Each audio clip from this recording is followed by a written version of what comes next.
کو کہا. نبی پاک فرماتے ہیں دو قسم کا سرمایہ جس کو ملا اسے کائنات کی ہر نعمت مل گئی. اور حضور نے فرمایا میں اپنے غلاموں کو نصیحت کرتا ہوں یہ دو دولتیں ایسی ہیں جو اللہ سے مانگا کریں.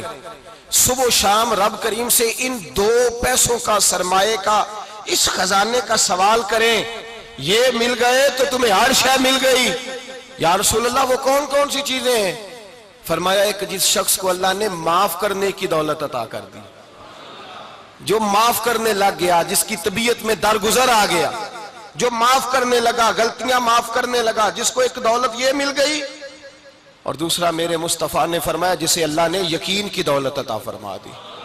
جس کو یہ دو دولتیں مل جائیں, ایک درگزر کرنا, دوسرا رب رسول پہ یقین کامل رکھنا, اسے کائنات کی ہر شے مل گئی.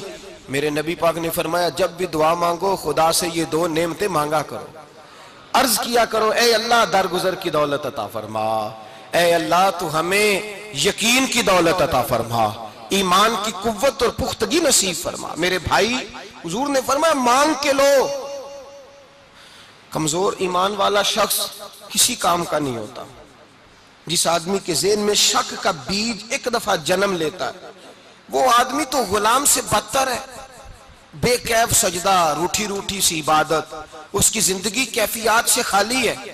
جس شخص کو پتہ چل جائے نا لوگ میرے مخالف ہیں, اس کا تو سجن رہتا ہی کوئی نہیں. اصل بات یہ ہوتی ہے کہ یہاں سوچ بیٹھا ہے کہ دنیا میرے خلاف ہے, یہاں مخالفت یہاں بیٹھ گئی ہے, دو بندے باتیں کر رہے ہیں تو پریشان ہے, میرے خلاف ہی لگے ہوئے ہیں, میری بات ہو رہی ہے. کیونکہ اصل تکلیف کہاں ہے؟ اور اگر یہاں یقین کامل ہو گیا نا کہ سارے مجھ سے پیار ہی کرتے ہیں تو پھر دو بندوں کو بات کرتا دیکھیں گے تو یہی سوچے گا میری تعریفیں کر رہے تھے, کہہ رہے تھے کیا ہی بات ہے اس کی.